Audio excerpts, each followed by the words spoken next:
This video guide is how to create a client asset and a project. So start with our Add New button and click on Client. We're then taken to the client form. We're going to choose a category. You can scroll down or start typing, for example, residential. Type in the client name. Any comments? This comments box should be used as a quick reference guide in order for you to manage this client. For example, if they were overdue for payment, in this instance we're going to put in new client, just so the staff knows that this is a new client that's come into our business. I'm going to pick some payment terms and enter in our information.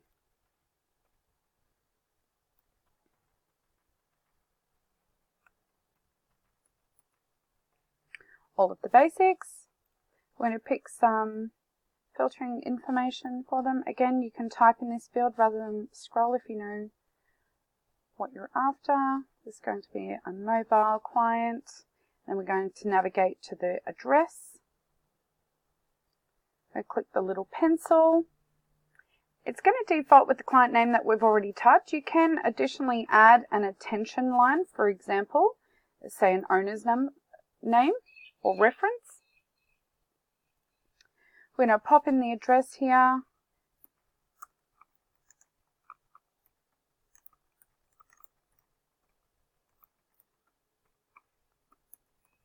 Just be mindful of any typos. Just confirm the address is presenting how you would like it. Click OK. Now this is a default service end of billing address. If we had an additional address, we're just going to click Add here. We could create an additional address by clicking on the pencil, and we can mark that one as, say, the default billing address, so if they had a PO address. The label here is our internal reference here, so we could put in, for example, any additional notes, the service address, and again, if we had a PO box, we could mark that, say, as the billing only address. I'm going to click Save.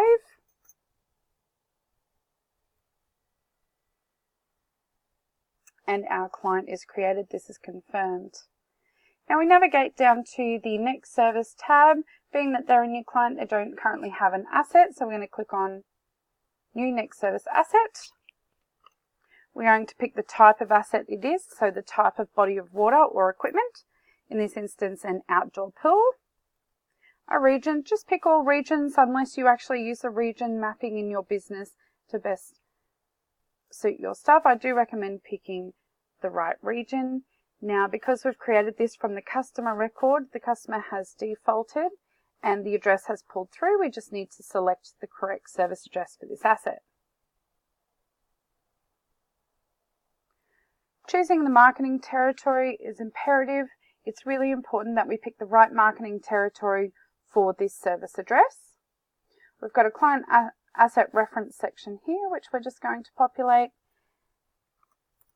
And we're going to populate the asset notes shown on the app. Now, if you do know some of the pool or assets details, do put it in.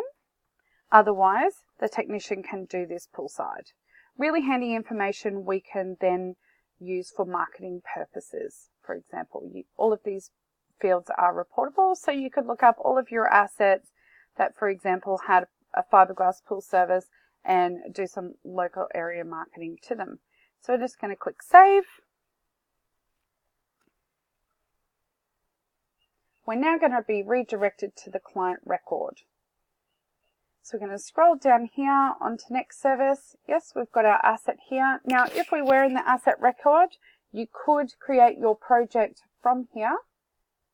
But we're in the client record, same navigation, Next Service sub-tab, click on Projects and click on New Project. Alternatively, you may have customized in your Add New menu here that you can add a new project. Both of them will redirect you to our project stage. So this information on the left will pre-populate for you. Your contract start date should be the date that you have the agreement with the client. This date should also be on or before the first service date. So we're going to pick our project type. This is the type of service, whether it's regular, gold, silver, bronze, delivery, etc., as well as the frequency. So 1 a month, we're going to go down to, for example, gold service. We're going to go monthly. Being that this is a monthly service and it's a project, this will default to regular service. Choose your technician and then choose your asset, which we've already pre-populated.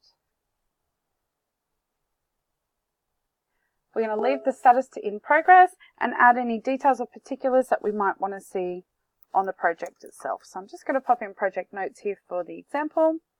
We're going to put in the start date. So whilst the client has come into us today, they might be requesting that the service starts on Friday the 31st. Here we can choose if we do or do not have an end date. So if we tick no end date, we're not going to populate this field here. And the project will never expire. It will just continuously roll monthly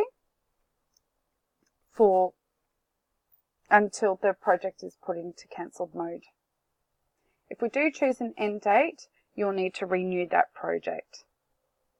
So we're going to put in a task time here. Now you can use some shorthand entry here, for example, 10:15A. Typing it in shorthand will populate the correct time to 11:15, for example. We're going to click Save.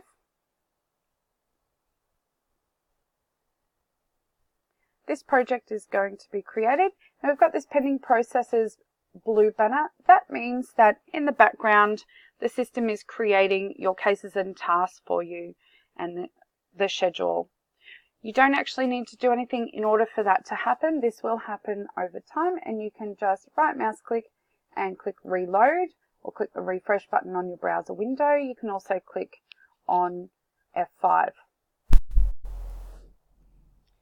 You can see here under related records, we have the cases that have created and also the tasks. Now if we navigate to the scheduler, we can see the technician, for example, myself, on the 31st, we've got this job that it's appearing here. Now if we click on this, we can see the client details and even click into there, the time, the date, the type, and even the project notes. Now if we check the technician's mobile, if we scroll back here, down to the 31st where the job is, we can see Mia Wallace is in here. We can click in and see again all of the details. We can also see the details for the technician that we noted, for example, the project notes and the asset notes.